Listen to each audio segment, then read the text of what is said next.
Bismillahirrahmanirrahim. Alhamdulillahirabbil alamin. Wassalatu wassalamu ala asyrafil anbiya'i wal mursalin sayyidina Muhammadin wa ala alihi wa sahbihi ajma'in. Rabbana iftah bainana wa baina qaumina bil haqqi wa anta khairul fatihin. Rabbana shrah lana sudurana wa yassir lana umurana wahlul 'uqdatam min alsinatina yafqahu aqwalana. Subhanaka la ilma lana illa ma 'allamtana innaka antal alimul hakim. Wala hawla wala quwwata illa billahil aliyyil azim. Ilahana anta maqsudana wa ridhaka matlubana, a'tina mahabbataka wa ma'rifatak. Wa sallallahu ala sayyidina Muhammadin wa ala alihi wa sahbihi wa sallam. Walhamdulillahi rabbil alamin. Muslimin muslimat dirahmati Allah sekalian, Assalamualaikum warahmatullahi wabarakatuh. Para jemaah yang dirahmati Allah sekalian, apa khabar semuanya? Sehat semuanya? Alhamdulillah, kita panjatkan kesyukuran kehadrat Allah Subhanahu wa taala. Hanya dengan limpah kurnianya, dengan taufik hidayahnya, Allah Subhanahu wa taala mengizinkan kita untuk melangkahkan kaki kita ke rumahnya. Tidak ada tujuan lain melainkan untuk mendekatkan diri kita padanya. Maka kita mohon pada Allah Subhanahu wa taala agar Allah Subhanahu wa taala kurniakan kita taufik dan hidayah, agar Allah Subhanahu wa taala kurniakan kita istiqamah dalam jalan menuntut ilmu demi mengenal Allah Subhanahu wa taala, demi menyembah Allah sebenar-benar sembah. Semoga Allah Subhanahu wa taala menjadikan majlis-majlis ini sebab kita dapat masuk ke dalam syurga berkat syafaat baginda Nabi Muhammad sallallahu alaihi wasallam. Amin ya rabbal alamin. Teman-teman rahmati Allah sekalian, mari sama-sama kita mulakan majlis kita pada malam ini.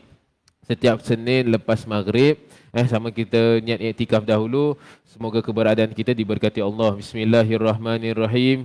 Nawaitu sunnatal i'tikaf fi hadzal masjid lillahi ta'ala. Mari kita mulakan pengajian kita malam ini. Kita bacakan suratul Fatihah ila hadratin Nabi Sayyidina Muhammadin Mustafa Rasulullah sallallahu alaihi wasallam wa ila arwahi ahli baitihi al-mutahharin wa ashabihi al-muttaqin wa sadati sufiyati aina ma kanu wa halat sarwahuhum min masyarikil ardi ila magharibiha, khususan ila ruhi sultanil awliya'i wa salihin al-qutbi rabbani wal arif samadani Syekh Abdul Qadir Jailani qaddasallahu sirrul aziz, wa ila ruhil marhumah yandusastukum fauzi bintukum Jumat syai'un lillahi wa lahu majma'in. Al-Fatihah. A'udzu billahi minasyaitonir rajim. Bismillahirrahmanirrahim. Alhamdulillahi rabbil alamin. Arrahmanir rahim. Maliki yaumiddin. Iyyaka na'budu wa iyyaka nasta'in. Ihdinas siratal mustaqim. Siratal ladzina an'amta 'alaihim ghairil maghdubi 'alaihim waladdallin. Amin. Allahumma iftah 'alaina futuhal 'arifin wa faqihna fid din wa 'allimna ta'wil wahdina ila sawa'is sabil. Ya Allah, ya Tuhan kami mohon padamu ya Allah, bukakanlah kami pintu-pintu taufik dan hidayah-Mu ya Allah. Kurniakanlah kami kemakrifatan terhadap-Mu ya Allah. Ya Allah, kurniakanlah kami pemahaman terhadap ilmu agama-Mu ya Allah. Kefahaman para nabiyin ya Allah, hafalan para rasul ya Allah, pembukaan para arifin ya Allah, ilham para malaikat ya arhamar rahimin. Ya Allah, kurniakanlah kami ilmu-ilmu yang bermanfaat ya Allah, ilmu yang disertakan dengan keikhlasan dan amal ya Allah. Ya Allah, ya Allah, ampunkanlah dosa-dosa kami ya Allah. Janganlah jadikan dosa-dosa kami penghambat kami menuntut ilmu ya Allah. Janganlah jadikan dosa-dosa kami ini penghalang kami sampai kepadamu ya Allah, penghalang kami mencintaimu ya Allah, penghalang kami mengenalmu ya Allah. Ya Allah, kau masukkanlah kami sama-sama dalam syurga nanti ya Allah, bersama dengan junjungan besar Nabi Muhammad sallallahu alaihi wasallam di Firdaus nanti ya Allah. Amin amin ya rabbal alamin. Wa sallallahu ala sayyidina Muhammadin wa ala alihi wa sahbihi wasallam. Walhamdulillahi rabbil alamin. Alhamdulillah. Alhamdulillah segala puji syukur bagi Allah Subhanahu wa taala. Tuan-tuan dan rahmati Allah sekalian, kita dalam membahaskan kitab Risalah Al-Jami'ah. Ilmu apa tuan-tuan? Ilmu fikih. Ilmu yang menjamin kesahihan ibadah kita. Macam mana kita nak tolak pun tuan-tuan, tapi kita tak boleh tolak kenyataan bahawa kita perlukan ilmu fikih untuk menjamin kesahihan ibadah kita, kesahihan solat kita, kesahihan zakat, puasa, haji kita. Kalau tak ada ini ilmu fikih, kita tak ada keyakinan selama ini aku solat sah ataupun tak sah. Selama ini aku buat puasa, sah ke tak sah? Haji aku, tawaf ifadah aku, sah ataupun tak sah? Semua ibadah kita akan tergadai kalau tak ada ilmu fikir. Maka di sini saya ingin mengajak diri saya dan tuan-tuan dan rahmatullahi sekalian untuk kita memperbaharui niat. Ya Allah, aku hadir majlis ini, aku kalau boleh ya Allah nak tanam benih-benih syariat dalam hatiku ini ya Allah, agar benih-benih syariat ini akan mekar dan membuahkan hasil-hasil kemakrifatan dan keyakinan. Kita mohon pada Allah SWT, ya Allah jadikanlah majlis ini sebab dapatlah kami kukuhkan bahtera syariat kami agar dapat melayari lautan tarikat sampai kepadamu ya Allah. Amin ya Rabbal Alamin. Tuan-tuan dan puan-puan sekalian, dengan semangat yang tinggi, mari sama-sama kita teruskan pengajian kita. Kita telah sampai pada sebuah perbahasan yang ramai orang tak perasan. Tak perasan tu boleh jadi tak perasan tak tahu, ataupun sengaja tak nak tahulah, ataupun sengaja tak ambil tahu. Sengaja tak nak belajar. Tapi perkara ini penting. Perbahasan apa tuan-tuan? Perkara-perkara yang membatalkan solat. Ini dah, saya rasa dah masuk minggu ke berapa dah? Ke-3 atau ke-4 dah kita bahaskan tentang perkara-perkara yang membatalkan solat. Perkara-perkara yang membatalkan solat ini ada banyak perkara tuan-tuan yang kita dah bahaskan. Saya nak sabar tuan-tuan dan puan-puan sekalian. Cuba test balik. Masih ingat tak apa yang kita belajar minggu lepas? Masih ingat tak apa yang kita belajar 2 minggu lepas, 3 minggu lepas dan 4 minggu lepas? Saya cuba rumuskan, tuan-tuan dan puan cuba cek. Oh, ini saya dah hafal ni. Ini belum hafal dan sebagainya. Tuan-tuan dan puan sekalian, perkara pertama yang membatalkan solat adalah berbicara. Sekarang saya tanya tuan-tuan dan puan sekalian. Berbicara terus membatalkan solat begitu? Tidak. Apa jawapan dia? Bicara yang macam mana tu yang membatalkan solat? Dia ada dia punya perincian dia kan? Dia ada perincian, betul? Ini dah bagus dah. Kalau saya sebelum ni kita tanya kan, bicara batal solat tak? Terus semua kata batal. Tak. Bicara ni dia terbagi pada 2. Bicara kalau sedikit. Kalau sedikit 2 huruf ataupun 2 huruf, 3 huruf. Kalau sengaja, hukum dia batal tak batal solat? Batal. Kalau sengaja berbual, oi, tengah solat. Kalau tengah solat, dan sebagainya. Sengaja, batal solat kita. Tapi kalau tak sengaja, tercakap. Tak sengaja. Ataupun jahil, tak tahu dan sebagainya, itu tidak batal. Okey. Dah, ini bicara yang sedikit. Kemudian situasi kedua, kalau orang tu bicara yang banyak, bicara banyak tu macam mana? Dah bercerita dah, dalam solat dah berbual-bual dah. Itu bicara banyak akan membatalkan solat, tak kisah sengaja ke tak sengaja memang dah batal. Okey, tuan-tuan dan puan sekalian, ini dah kali ketiga, keempat saya ulangi masalah ini. Moga-moga terus kekal. Jadi kalau lain kali saya tanya, bicara batal tak dalam solat? Ustaz, bicara kalau sedikit, kalau sengaja batal. Kalau sedikit tak sengaja tak batal. Kalau banyak, sengaja tak sengaja, batal. Boleh? Harap tidak mengelirukan. Harap tidak mengelirukan. Perkara kedua yang membatalkan solat lepas berbicara adalah bergerak. Bil fi'lil kasir. Bergerak yang banyak. Okey? Soalan saya. Tuan-tuan dan puan sekalian. Berapa syarat pergerakan yang banyak ni yang boleh membatalkan solat? Adakah semua perbuatan yang banyak terus membatalkan solat? Tidak. Dia kena ikut 6 syarat ini. Apa syarat pertama? Siapa boleh beritahu? Dia mesti banyak. Soalan saya, banyak tu berapa tuan-tuan? 3. More than 3 ke 3 or more? 3 or more. 3 or more. Bermakna kalau dah bergerak 3 kali atau lebih, itu dah dikira sebagai membatalkan solat. Okey, syarat pertama dia mesti 3. Yang kedua, mesti yakin. You have to be sure that you have already moved 3 times. You have already moved one of your parts of body dah 3 times. Mesti yakin. Okay? Yang ketiga, it must be continuous. Mesti berturut-turut. Mesti berturut-turut. Jadi kalau saya bergerak, saya bergerak macam gini. Ada orang tepuk dari belakang. Okay, saya pun bergerak 1, 2. Stop sekejap. Kemudian tambah lagi 1, 2. Stop sekejap. Adakah ini 4 pergerakan ataupun 2 pergerakan? 2 pergerakan yang terputus. Tak ada masalah. Tapi kalau saya bergerak 3 kali berturut-turut. 1, 2, 3. Alamak, ini dah 3 continuously. Ini dah dikira sebagai membatalkan membatalkan solat. Ada soalan baik daripada para jemaah. Ustaz, hari tu Ustaz sebutkan 3 kali tu bermakna 3 kalilah, 3 times. Kalau saya buat macam gini, 1 time dekat kepala, lagi satu dekat tangan, lagi satu dekat tangan. Adakah ini dikira sebagai 3 perbuatan ataupun tak? 3, betul.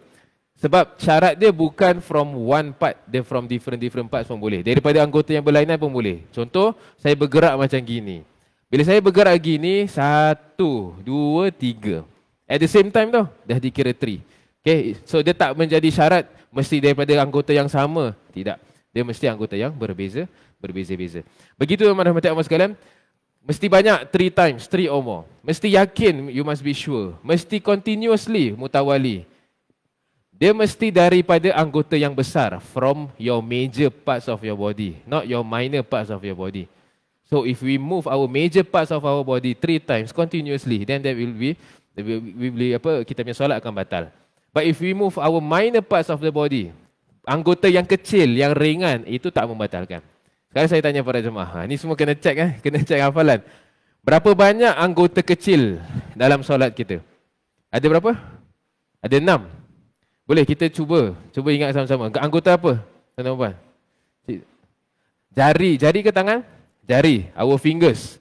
Jari kalau gerak, no problem. There's no problem if we move our fingers, tak ada masalah. Okey. Jari dah. Lagi? Bibir, our lips. Okey. Lagi?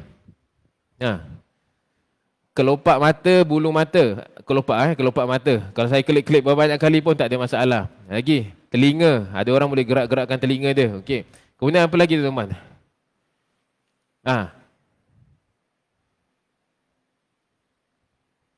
Tadi dah ada bibir, telinga, jangan lupa lisan, lidah. Lidah pun sama, lidah. Kalau orang keluarkan lidah dan sebagainya. Dan yang terakhir ni jaranglah, iaitu zakar. Ini memang jarang. Tapi kalau orang zakar tu dia punya private parts dia. Kalau bergerak waktu solat tu tidak membatalkan. Okey. Dah selesai. Kalau dia daripada minor parts of our body, tak ada masalah. There's no problem. Tapi kalau major parts of the body, other than the 6, itu dah dikira sebagai dah membatalkan. And then, the last syarat yang terakhir. Solat itu bukan solat syiddatul khauf. Solat itu bukan dikategorikan sebagai solat syiddatul khauf. What is the meaning of solat syiddatul khauf? Solat in a state of extreme fear.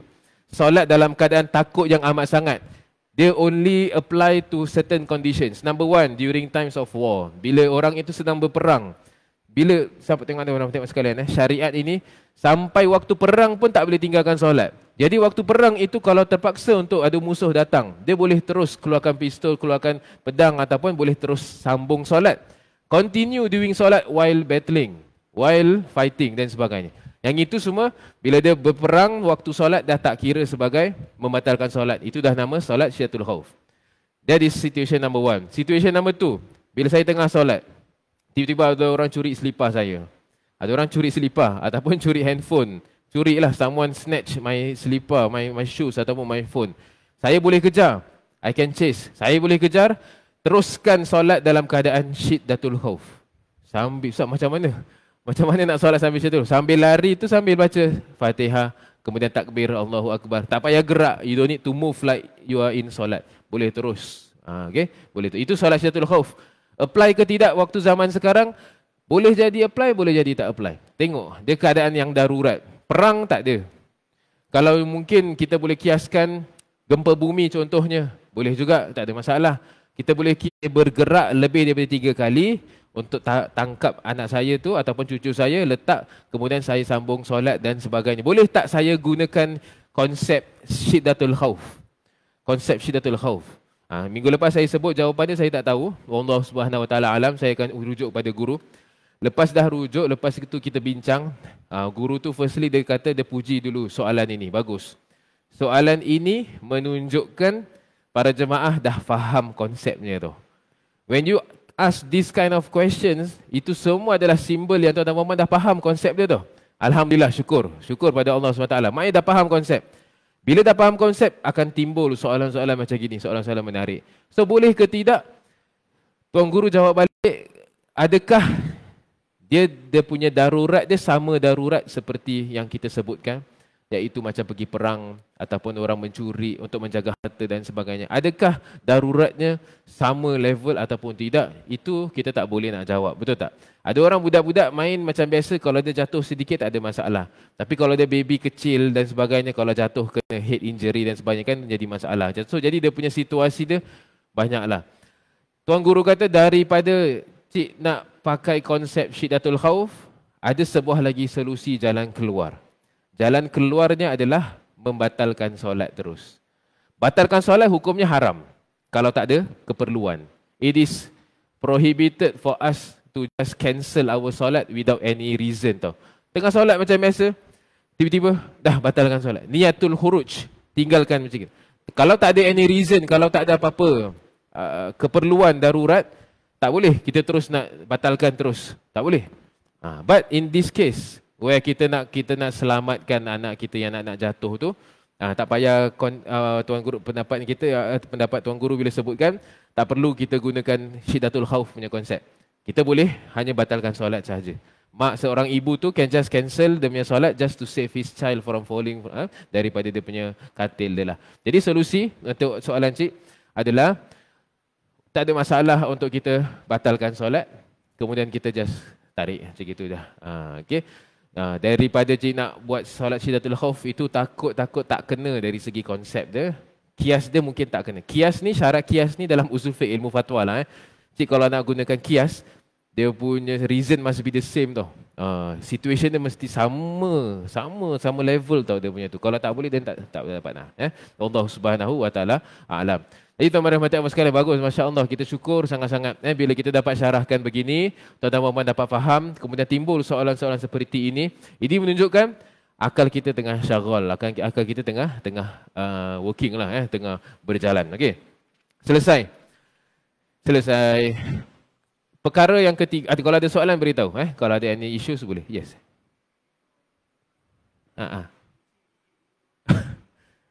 Kalau tengah solat kucing gigit, jangan cakap kucing, kadang-kadang anak kita pun gigit terus kan. Okey, kalau gigit, apa yang kita lakukan seterus itu? Kalau hanya bergerak sahaja, bergerak dia macam gitu je kan, tak ada masalah. There's no problem. Okey, dia tak ada masalah. Because kalau you gerak pun, gerakan you ni tak lebih daripada tiga, tak lebih daripada 3 times continuously. Okey, but there is an issue. Kalau ular patuk ataupun yang sakit sangat sampai kita terlompat. So dalam solat, lompatan itu membatalkan solat. Lompat tu macam when you jump tau. Jump tu your whole body react kan. Itu dah dikira membatalkan solat lah. So normally kucing gigit kita tak akan sampai terlompat kan. Macam gitu. So you have to check, kena look at the situation. Okay. Bila you tanya soalan ni, ada lagi satu soalan lain. Ustaz, I have a son yang kita panggil dia hyperactive. Hyperactive tu macam mana nak cakap? Dia ada sebuah condition yang mana kadang-kadang dia punya tangan dia ataupun badan dia akan bergerak sendiri. Dia bukan seizure tau. Dia just bergerak sendiri tau. Ada orang ada medical condition begitu. Para ulama menunjukkan membahaskan dalam kitabnya, siapa yang ada condition seperti ini, yang mana bila dia tengah solat tiba-tiba kadang-kadang tergerak sendiri ataupun tergerak. This is not within dia punya control, itu dimaafkan. Itu dimaafkan, tak ada masalah. So ini harus kita ambil perhatian. Okey, selesai. Kalau ada isu lagi just kita timbulkan. Dah. Yang pertama bicara dah selesai. Yang kedua bergerak dengan banyak dah selesai. Yang ketiga ini lompatan, tadi saya dah sebutkan. Lompatan dah dikira sebagai perkara yang membatalkan. Lepas tu ada apa tuan-tuan dan puan-puan sekalian? Setelah itu makan. Saya dah sebutkan makan dan juga minum. Ini kita dah bahaskan minggu lepas.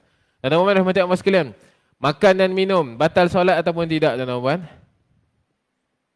Ke ada situasi, ada perincian dia. Jangan terus cakap batal, tak gini. Dia ada perincian. Ustaz, kalau makan sedikit, kalau sengaja batal. Kalau makan sedikit, tak sengaja, tak batal. Okay, so you have to ask yourself. Okay, eating and drinking, if it is just a little bit, okay, so you have to check. Okay, sengaja tu macam sengaja dalam bahasa Inggeris apa? Purposely. If you purposely eat Walaupun sedikit, that is considered batal solat. But if you eat unintentionally, tertelan, okay, tiba-tiba tertelan, then tak membatalkan solat. Okay, makan minum yang sedikit. Sedikit tu macam mana? Ikut macam sedikit macam satu kacang gitu. Kacang ataupun yang selit-selit kat gigi. Last week ada orang tanya soalan kan tentang selit-selit kat gigi tu macam mana. Selit-selit kat gigi tu kira makanan juga. That is also considered as eating and drinking also.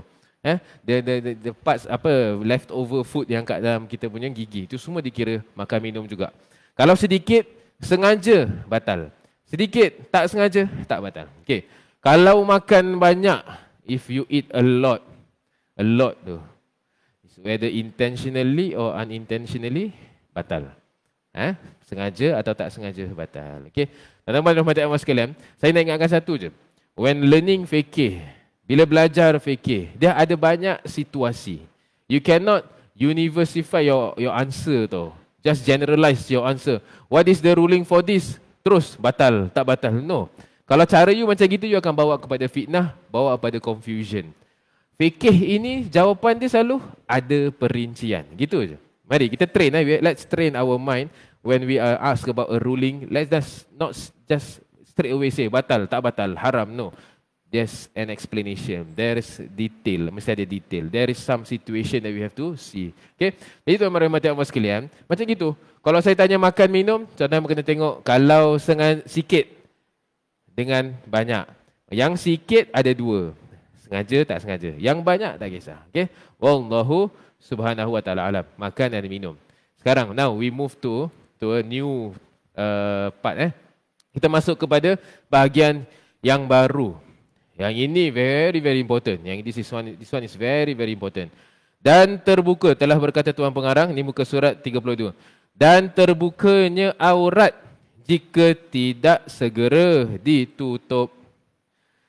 If your aurat is exposed and you do not close it on the spot, you tak cover. If you don't cover it on the spot after it being exposed, itu akan membatalkan solat. Okay. Ini saya kena beri perincian. Tengah solat, Allahu Akbar. Lelaki susah sikit nak relate lah. For us men susah sikit nak relate. Tapi wanita, muslimah, Allahu Akbar. Bila rukuk, kadang-kadang you terlekung. Kalau ada angin, ada wind, terus blow up, you terlekung. Lepas tu bila terlekung terbuka, dah nampak tengkuk. Jadi tengkuk ini aurat ataupun tidak? Aurat untuk wanita, ni dikira sebagai aurat. Tuan-tuan dan puan-puan sekalian, apa yang perlu wanita ataupun muslimah itu lakukan? Bila dah tengah rukuk ataupun sujud, telekung dia terbuka. First, we have to check. Kita kena tanya, aurat terbuka kerana orang buat ataupun kerana angin? You have to ask. The aurat is exposed because of someone's doing or because of natural cause? Kena tanya, adakah sebab terbuka aurat tu kerana orang tiba-tiba ada makcik ke apa, makcik sebelah tiba-tiba pergi buka. Dia tengah sujud, dia pergi buka telekungnya. Ataupun kerana angin. Ustaz, Masjid Malawar punya kipas masya-Allah kuat dah sampai terus terbuka. Okey. Ada dua situasi If it is someone's doing, kalau orang yang buka, maka batal terus. Your solat is considered as batal if it is because of someone's doing. It's not because of natural causes, because of someone's doing. Ustaz, tak sengaja, bukan saya. Yes, even though it's not you. Even though you don't purposely do it, tapi orang lain buat. Tapi kerana buat kebuatan orang, your solat is batal. Ustaz, even if I tutup on the spot, still dah dikira batal. Yes. Sama. Okay. Ustaz, soalannya very very very good. Ustaz, tapi kalau anak macam mana? This one khilaf antara ulama. Ulama ada berbeza. There is a dispute between ulama. Is anak considered as orang yang dah baligh ataupun we consider them same as the wind, macam angin? So ulama ada dua pendapat. Dalam mazhab Syafi'i ada yang mengatakan they are considered like the wind lah. They are considered as natural punya cause. So tak batal. If you take that opinion, then tak batal solat you. But if you take another opinion, which is dah dikira batal lah. Ada sebab buatan orang. Okay. Kelas, boleh faham? So, back to the main part. Kalau aurat kita terbuka, kita kena tanya, ini buatan orang. Buatan orang maksudnya orang lakukan, bukan buatan sihir. Maksudnya buatan orang, maknanya orang yang buat. Kalau orang yang lakukan, maka batal terus. Tak ada masalah. Terus.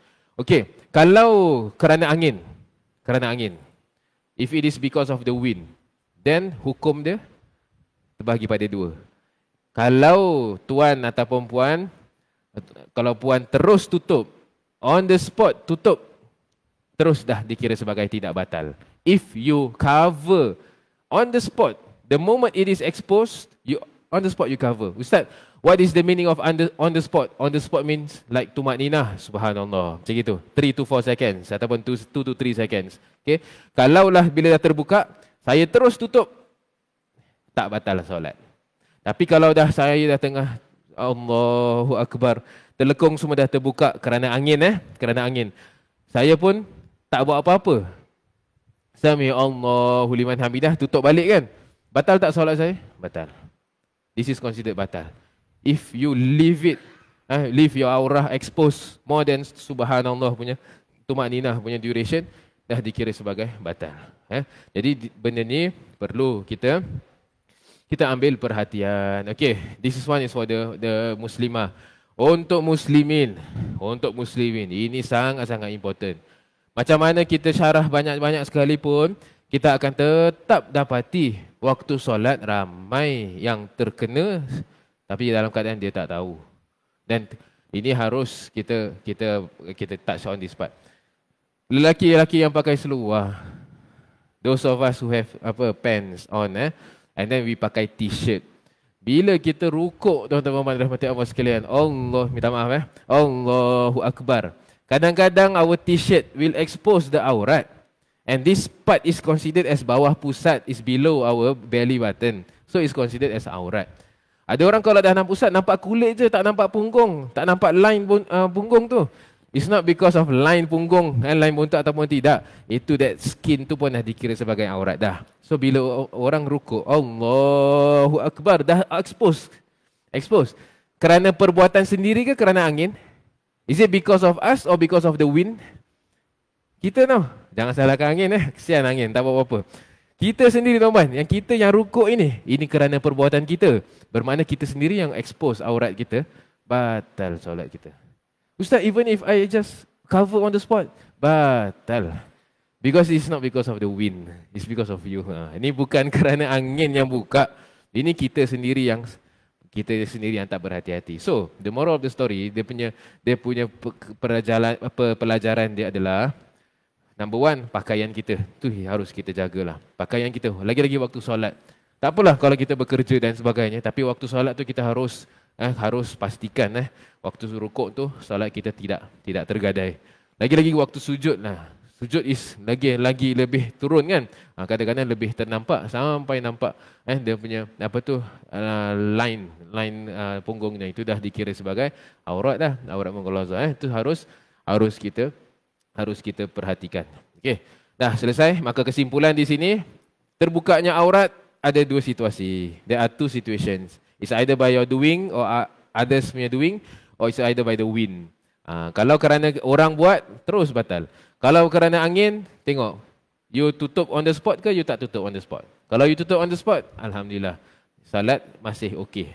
Kalau tak tutup, dah dikira sebagai batal. And then ada tengah-tengah tu, isu yang grey area. Ustaz, kalau baby, sobi mumayyiz, baby, ghair mumayyiz, baby, maksud baby tu yang belum sampai tamyiz belum sampai 7 tahun. Kalau dia yang buka aurat kita, itu khilaf antara para ulama. Itu khilaf antara para ulama. Aja saya.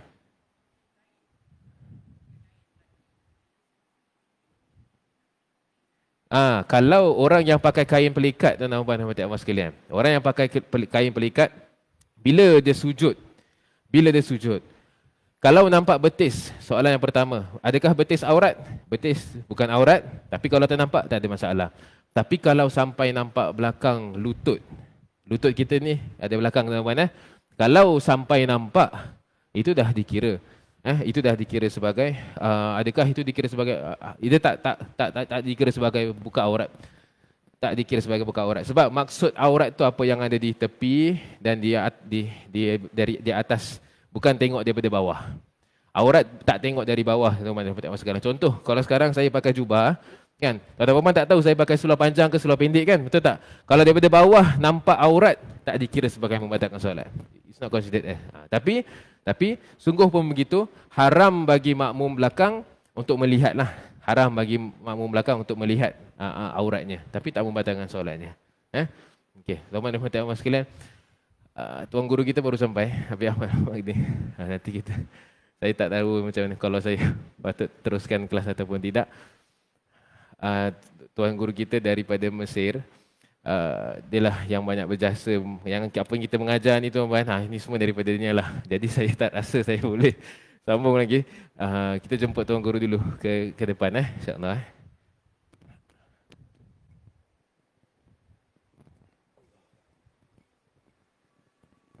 Assalamualaikum. Fadhil sini.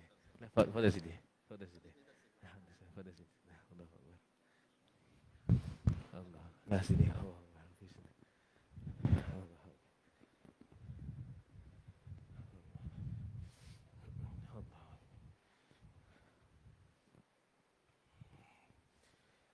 Fadhil sini. ما في سيدي. لا يمكن سيدي. خلاص سنستمر لكن تفضل سيدي. لا يمكن سيدي. لا يمكن سيدي.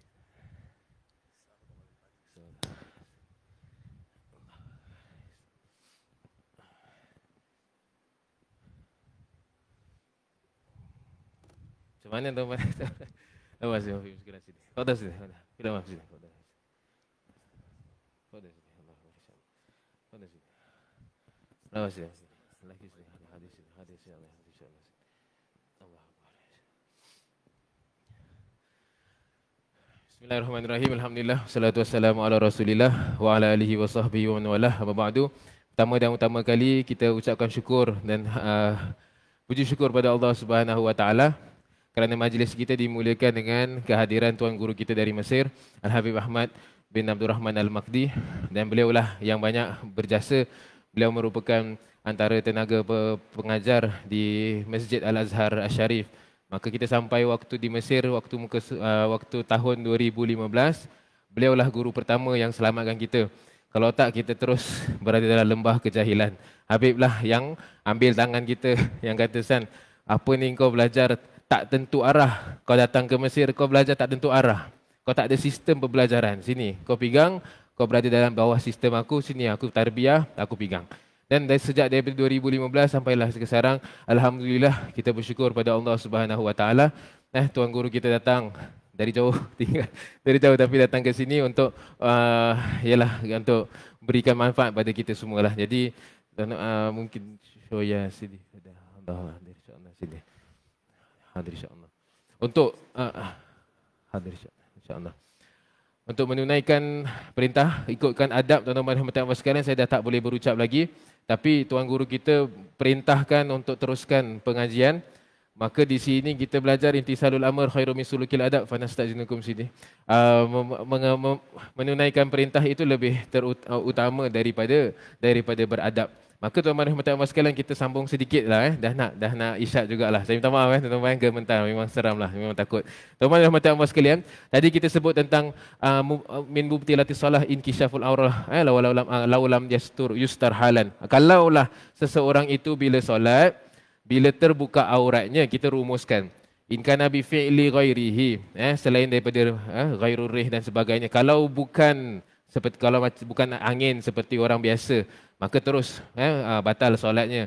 Tapi kalau kerana rih ataupun angin, maka ada dua situasi. Yang pertama, kalau in satarahu halan, kalau tutup on the spot, maka dikira tak batal. Kalau dibuka, maka terus dikira sebagai batal solatnya. Okey, itu dah selesai. Khalas, yang ini dah selesai. Yang setelahnya itu, dan kejatuhan najis jika tidak dibuang secara langsung tanpa membawa najasah tersebut. Ini maksudnya dalam bahasa Arab disebut sebagai wuku'un najasah. Bila tengah solat tuan-tuan dan puan-puan sekalian, tiba-tiba ada najis jatuh. And when we are doing our prayer, doing our solat, suddenly there is a najis. Najis that tiba-tiba terkena baju ataupun terkena songkok ataupun terkena anything lah. Tuan-tuan dan puan-puan sekalian, sekarang ni najis dia macam mana? Adakah batal solat kita ataupun tidak? Wuku'un najasah maknanya bila dah terkena. Okey. Kalau kita izalah, maknanya kalaulah kita lepaskan najis tu tanpa membawa, without carrying, then it's okay. How macam mana tu? Kalaulah tuan-tuan dan puan-puan sekalian ada najis. Dan najis ini kita terus angkat. Kalau kita angkat kalau angkat if we carry, ni dah kira hamal. Hamal bermakna bila dah carry, lepas tu kita letak bawah, batal ke tidak? Itu batal. Sebab you dah angkat najis tu. You tak boleh angkat najis tu, you kena lepaskan najis tu. For example, tuan-tuan dan puan-puan sekalian. For example, kita pakai shawl tuan-tuan ataupun pakai apa-apalah yang ada ridak ke apa. Tiba-tiba ada najis jatuh. Jadi kalau saya terus begini tuan-tuan dan puan-puan sekalian. Saya terus gerakkan biar dia jatuh sendiri. Without duna hamlin, without kita carry ataupun kita tepis, then that is okay. Okay, saya ulangi sekali lagi. Najis jatuh. Okay, najis jatuh, kita terus ke tepi, kita miringkan badan biar ridak kita jatuh. Dan itu dah dikira sebagai dah terselamat solat kita. But if najisnya datang, kita kuti ataupun kita tepis ke kuti ke angkat, itu dah dikira sebagai mengangkat najis. Itu dah dikira sebagai membatalkan solat kita. Membatalkan solat kita. Okey. Itu first. Itu yang situasi pertama. Situasi kedua, ini only apply untuk najis-najis yang kering tau tuan-tuan. Kalau najis-najis basah terkena dekat jubah, ada harapan tak nak selamatkan? Dah tak ada harapan dah. Kalau dah terkena najis yang basah, kalau dah rotbah, najis yang rotb kan, dah tak boleh nak buat apa dah. Itu dah dikira dah batal dah solat kita. Macam mana cik tepis sekalipun ataupun tak tepis tu berjatuhkan, najis dia tetap ada bekas. Ini apply kalau najisnya najis yang apa? Yang kering lah. Kalau najis kering, kalau terkena, itu tak ada masalah. Tapi selalunya dah dikira sebagai batal lah. Bila tengah solat tuan-tuan dan puan-puan sekalian, tiba-tiba najis burung burung terus berak terkena. Terkena pula bukan kena ridak, terkena dekat baju jubah kita dah. Macam mana nak selamatkan? Kalau nak buka semua dah tak boleh kan? Itu dah dikira sebagai batal lah. Itu dah selesai. Itu bab wuku'un najasah. Benda ni tuan-tuan dan puan-puan sekalian, satu perkara yang kita harus ambil perhatian juga. Bayi, untuk bayi, untuk baby waktu kita tengah solat. Bila kita tengah solat, baby datang. Baby datang dan kita yakin pampersnya tu ada najis. Kan? Adakah itu dikira sebagai batalkan solat ataupun tidak? Ini soalan saya. Ustaz, saya tengah tahiyat. Tahiyat akhir. Tiba-tiba baby datang. Dan baby datang itu dengan keadaan dia dengan pampers lah. Dengan pampers. Dan kita tahu ni dah lama tak tukar pampers. Tiba-tiba dia naik atas kita. Adakah itu dikira sebagai wuku'un najasah ataupun tidak? Macam mana tuan-tuan dan puan-puan sekalian? Kita tanya tuan guru kita tanya tuan guru terus jadi untuk jawab lah. Sini Ustaz Aznikum sini bi soal anda. Yinakish anta ni inda tahiyatul akhir as-sabi yati ma'a pampers wa na'rif ana fi bawl yani. Hal hada mutasil bi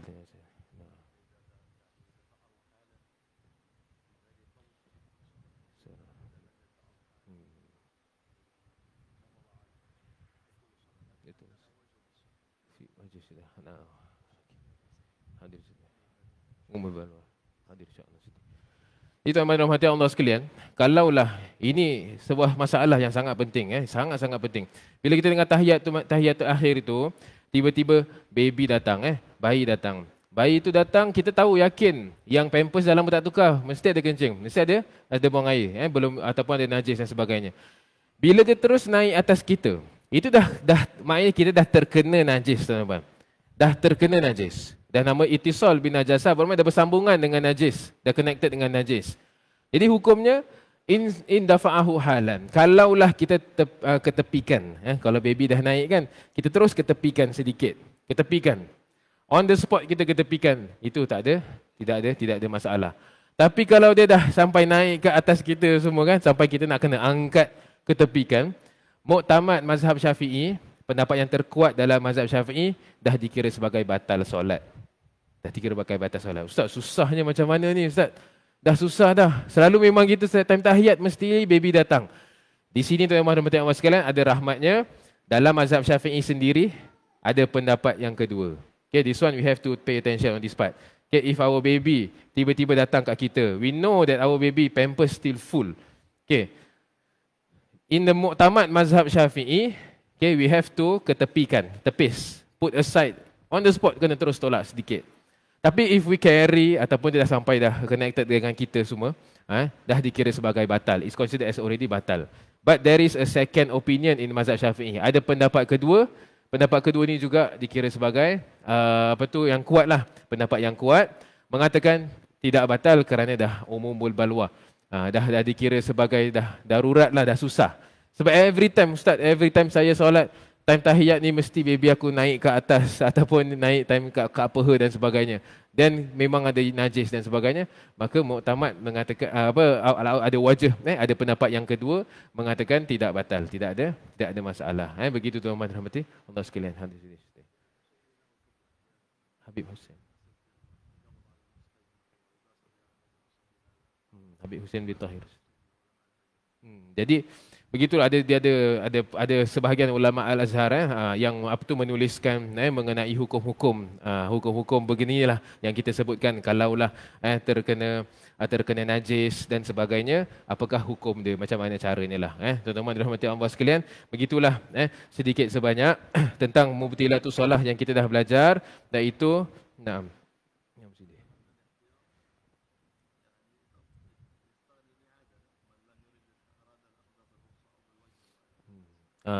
Jadi begitu tuan-tuan dan rahmati Allah sekalian. Bagi yang nak ambil pendapat yang lebih selamat lah tuan-tuan dan rahmati Allah sekalian, yang ambil pendapat yang lebih selamat, dia ulang. You just repeat back your solat lah. Bila tengah solat, tiba-tiba baby datang, pampers full dan sebagainya. Kita ambil pendapat yang paling selamat, dia dah kira sebagai batal solat, kita repeat balik lah. Ganti. Tapi kalau orang yang dah diuji dengan every single time solat, every single time juga anak dia kacau dan sebagainya, maka ambil pendapat yang kedua, tak ada masalah. Dan di sini nampak lebih ringan lah. Lagi-lagi untuk mak-mak yang kalau bawa ke masjid ataupun mak-mak yang di rumah ataupun nenek-nenek yang jaga cucunya, every time solat anaknya terus dah dikira sebagai dia dah kenalah dengan najis, maka kita ambil pendapat yang kedua, tak ada masalah. Tapi tu yes.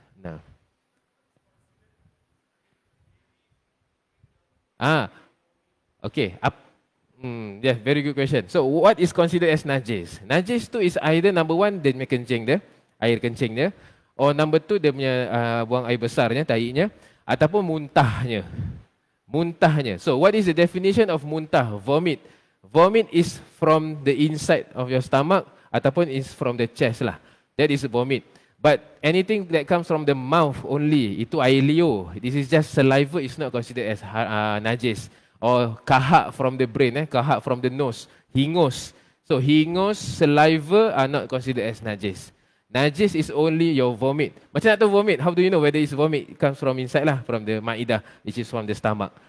So macam gitulah. From there, kalau baby kita tahu ini dah bekas muntah dah. He's already vomited just now, right? So ada bekas. We know that this najis already. Okay. That is vomit. But if saliva, no problem. Kan? Boleh. One more thing, we have to take note. Untuk for mothers lah, untuk mak-mak lah. Kalau betul-betul nak yakin, sebelum solat, kita tukar pampers dia gitu. Before solat, we change their diapers dulu. Bila dah tukar pampers tu, memang dah yakin dah. Ini tak najis dah. Memang yakin dia tak najis. Dia yakin najis tu bila tengok pampers berat kan. Macam gitulah. Wallahu subhanahu wa ta'ala alam. Dan begitu umat-umat Allah sekalian, ada lebih lagi rukun-rukun yang lain, rukun-rukun solat, mubtilat, perkara-perkara yang membatalkan solat yang lain, tinggal lagi 2. Umat-umat Allah sekalian, kita tangguhkan kepada majlis yang seterusnya. Kerana saya dah takut, dah tak boleh nak berucap dah. Saya minta maaf lah. Dah tak boleh lah. Nahnu kulna lil jama'ah nahnu nakhaf la nastati an natakalam ba'da fa nu'ajjil lil ba'dil masail ila al dars al-kata. Allah, masya-Allah. Begitulah tuan-tuan dan rahmati Allah sekalian, kita selesai pembicaraan kita di sini dahulu. Kita mungkin kita mohon pada Tuan Habib untuk sedikit doa dan untuk kita khitamkan majlis kita insya-Allah taala.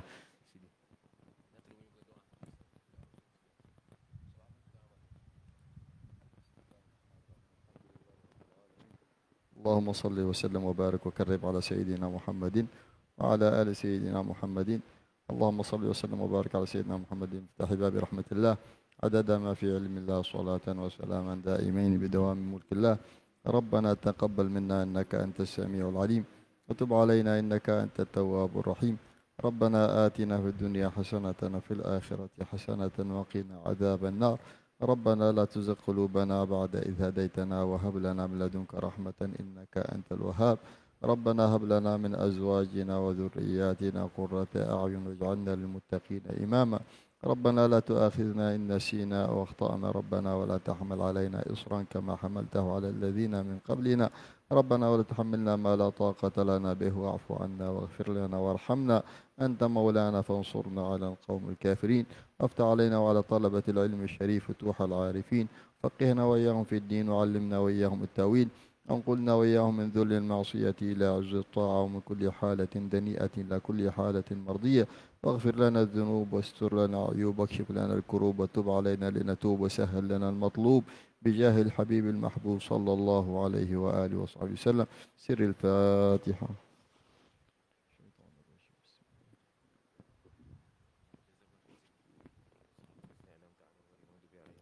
Amin. Dan dengan itu sekian kajian tuan-tuan dan puan-puan sekalian, kita jumpa pada minggu hadapan insya-Allah. Wabillahi taufiq wal hidayah. Mohon maaf atas segala kekurangan. Kita jumpa nanti minggu hadapan. Wabillahi taufiq wal hidayah. Wassalamualaikum warahmatullahi wabarakatuh.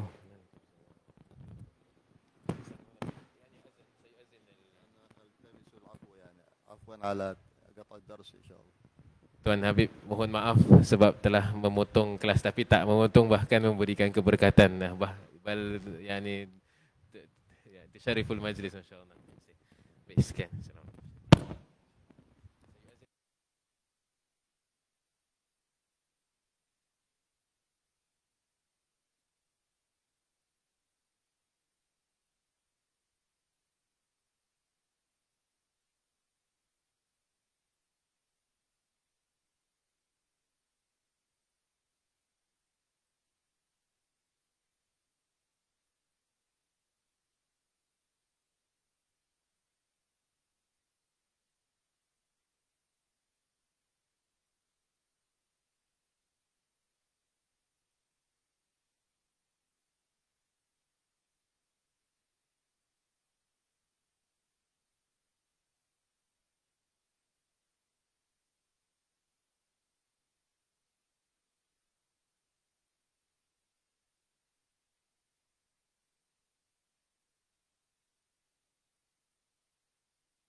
سبحان الله الحمد لله ولا إله إلا الله الله أكبر.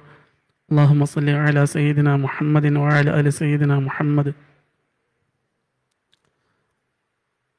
الله أكبر الله أكبر.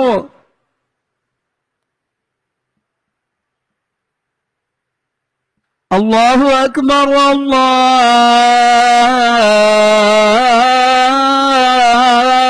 أكبر.